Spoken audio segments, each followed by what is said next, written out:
What's up guys, yugioh Strats back with even more single card discussions, taking a look at some of the individual cards that have impacted Yu-Gi-Oh! Throughout the years. Today's card, a hand trap that stands as a challenge for all players, Maxx. Maxx was first released in Storm of Ragnarok in 2011, with notable reprints in the 2012 collectible tins, as well as the Legendary Collection, 5Ds, and Astro Pack 4 both in 2014. To this day, it has seen no time on the ban list. A level 2 Earth Attribute Insect type effect monster with 500 attack and 200 defense, its effect reads: during either player's turn, you can send this card from your hand to the graveyard. This turn, each time your opponent special summons a monster or monsters, immediately draw one card. You can only use one Maxx per turn. Maxx is another simple hand trap that can make your opponent stop dead in their tracks. Unlike Effect Veiler and its ability to stop your opponent's monsters, Maxx makes the opponent themselves stop, or at least stop and think before continuing. Maxx is chainable and can be activated on either player's turn, and when activated at the right time, can net the player huge advantage. The amount of things you can chain a Maxx to and net at least a +0 off of is kinda crazy. If they activate a fusion spell, a ritual spell, a trap that would summon like Call of the Haunted, or a monster effect that would summon like Tour Guide from the Underworld, Lone Fire Blossom, and of course spell cards like Soul Charge that will make mass summons from the graveyard, you'll get, like I said, a +0, in the sense that your card advantage will remain the same, but you'll thin the deck by 1. And every special summon they do after that one is a +1. This can give the player who started the turn with only a few cards in their hand an end result of having like 7 or more, depending on how many times the opponent special summoned that turn. And against certain decks, they can be special summoning a lot. This can really help out slower decks that have trouble getting all the right pieces in hand, like Frog Monarchs or Fire Kings, to help compete with the higher tier and faster paced decks like Tellarknights or Mermail.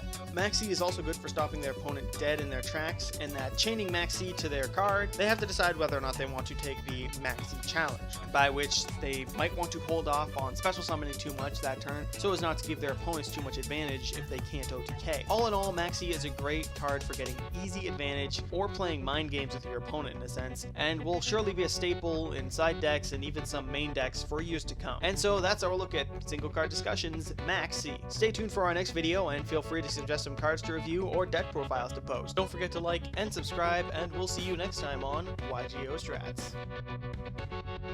Mermail Vs has the legs of Poseidra, the Atlantean dragon, and the body of Neptibus, the Atlanteus prince once he's older. This has been yugioh Strats with your Yu-Gi-Oh! Fun Fact of the day.